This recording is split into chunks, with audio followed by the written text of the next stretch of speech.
You're brushing your teeth, half asleep, mind empty, and then, without choosing it, you're in someone else's life. What they posted, what they meant, whether they're happy, whether they're doing better than you. You didn't summon that thought.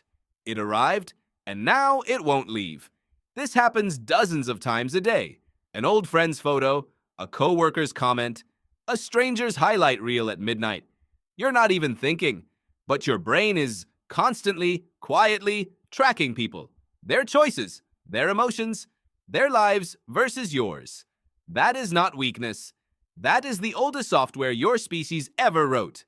Your brain has a dedicated department for thinking about other people. Neuroscientist Marcus Raichle discovered it in 2001 when he scanned resting brains and found something unexpected. People doing nothing weren't idle. A network of regions fired with intense, coordinated purpose. He called it the default mode network. When your brain has nothing urgent to do, it doesn't rest. It switches to its deepest default task, thinking about people. For almost all of human history, your group was your survival. No tribe meant no food, no shelter, no protection. Social rejection wasn't painful. It was fatal. Knowing who was angry with you, who was rising in status, who might betray you, that wasn't gossip. That was oxygen. Your brain evolved to treat social information the way it treats hunger, as something that cannot wait. Anthropologist Robin Dunbar found the human neocortex appears to have expanded specifically to manage relationships. His research pointed to a number, roughly 150, the maximum stable social network a human brain can run simultaneously.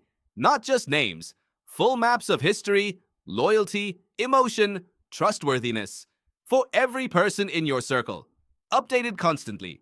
Your brain is running that simulation right now. Now drop that brain into today. Suddenly it has access to thousands of lives instead of 150. Your ancient social cortex cannot distinguish between a tribesman returning from a hunt and someone's vacation photo. It runs the same algorithm. Where do I stand? Are they doing better? Is my position safe? Psychologist Leon Festinger named this in 1954, social comparison theory. Humans have a fundamental automatic drive to measure themselves against others, not out of vanity, but because without comparison, a brain built inside a social hierarchy has no way to locate itself. And location mattered when rank determined whether you ate, whether you were protected, whether you survived. You compare because your nervous system needs to know if you're safe. But here's what changes everything. The same circuitry driving this obsession is the same circuitry behind empathy, love, and deep friendship. They cannot be separated. When you lie awake replaying a conversation, wondering if you said something wrong, that is your theory of mind modeling another person's inner world. Psychologist Simon Baron-Cohen at Cambridge calls this the most distinctly human cognitive gift we possess, the ability to simulate another mind precisely enough to feel what they feel and care what they think of you. Every relationship you valued was built on this. Every story that ever moved you was built on this. Everything human was built on this. The same thing that wrecks your sleep over someone's Instagram story is the thing that makes you capable of love.